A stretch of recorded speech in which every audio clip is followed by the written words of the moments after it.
Battlefield 5 got a President Trump huge update today to prepare for the start of Chapter 5, War in the Pacific, which will give us some brand new shit like the US and Japanese factions. Some stuff that was ported over from the previous game with a handful of the weapons, the M1919A6 and M1918A2 bar, along with the Type 100, which is basically the EMP MP34 ZK383 with a curved magazine, and reimagined assets like all of the maps that we're getting. If you want the full 411 on everything coming with the next chapter, link in the description of my trailer parody, which I think is one of the best videos that I've done in a while. However, the people that obviously came from it showing up in the recommended feed somewhere, because I actually figured out the YouTube algorithm beepity bop somewhat with that one, don't share my sense of humor, so ignore the dislikes. Even though we are artificially time gated with the Pacific Theater until Thursday, there are some base game updates that did roll out today to discuss. First, with weapons, DICE fixed a problem where guns weren't hitting targets that you were aiming at when using burst fire, because hit detection has never really been their strong suit after all. This was most noticeable when they finally introduced a burst rifle, the M1935 PG, so DICE had to increase the base recoil on that weapon to compensate for actually making bullets land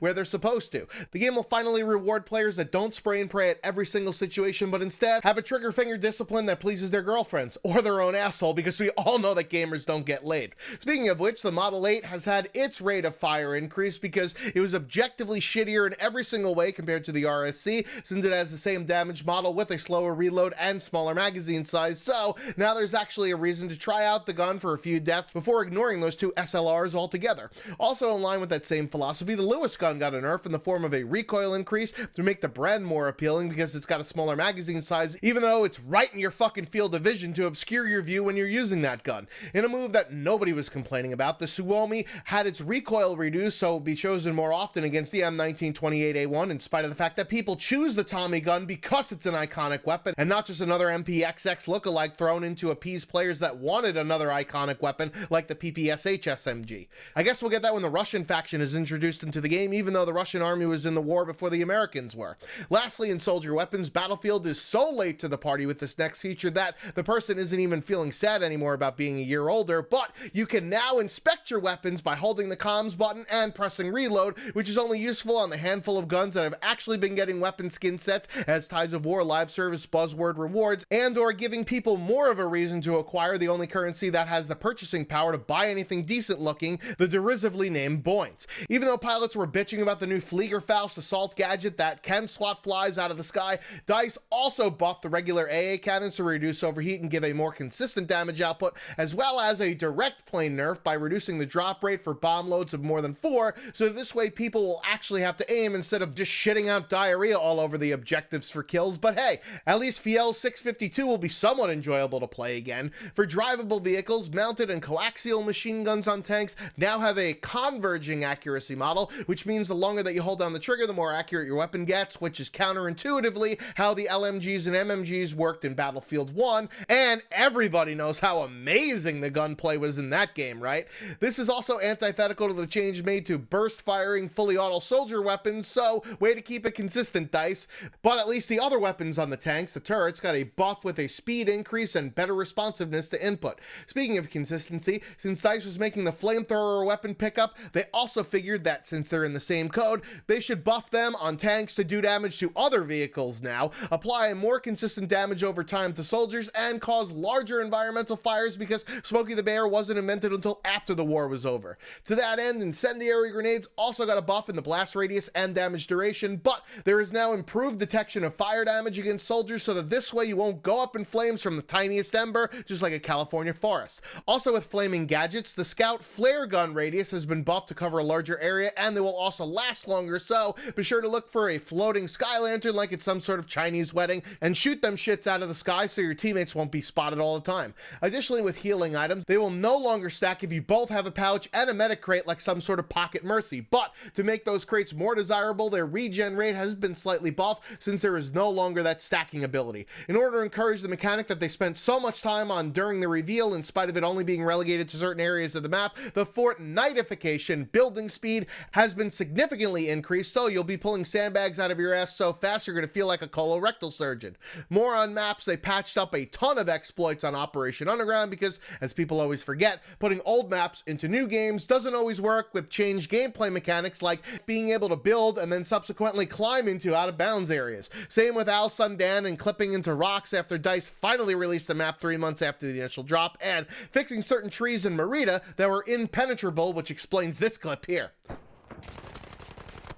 I didn't get that edit. Are you serious? What the fuck?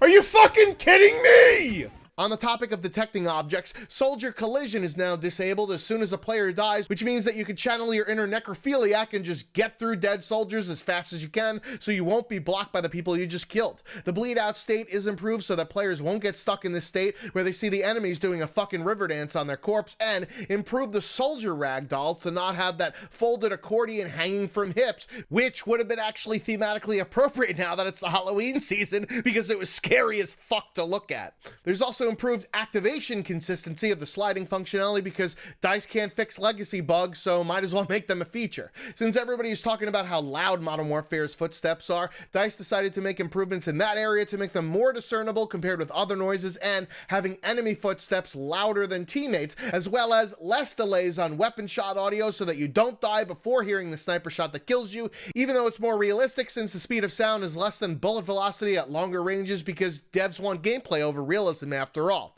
Other than tons of minor bug fixes to pad out the patch notes to make it seem like they did more to validate the fact that this patch is more than 15 fucking gigabytes, the only other meaningful change is that players will no longer get kicked out of the customization screen when the pre-round ends and the round starts, so that this way you have to go into the fucking menu 3 goddamn times in a row, even though it's still much better if we could actually, you know, customize our weapon during the fucking round like every single other Battlefield game and that other game I mentioned earlier, Modern Warfare, now has. There's no fucking reason other than marketing gimmicks that negatively impact functionality to have a separate My Company and Armory menu where you could do all of the things that you used to be able to do without having to leave the fucking match, like using a weapon you just unlocked or changing the way your soldier or gun looks or behaves. Speaking of shit in other Battlefield games absent from this one, there is still no team balancer or the ability to change teams, so this way games aren't more lopsided than Heidi Montag's tits, and Private Games, which is the new name for the rental server program,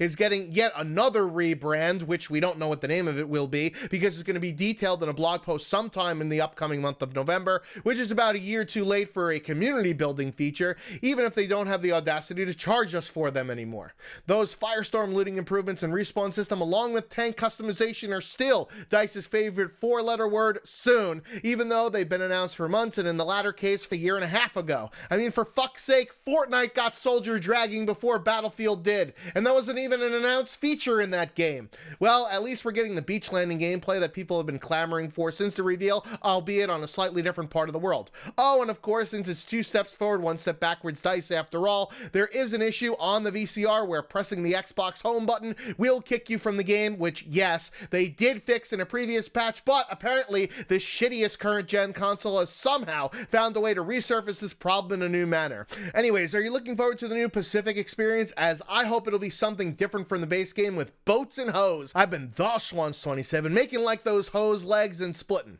Until next time.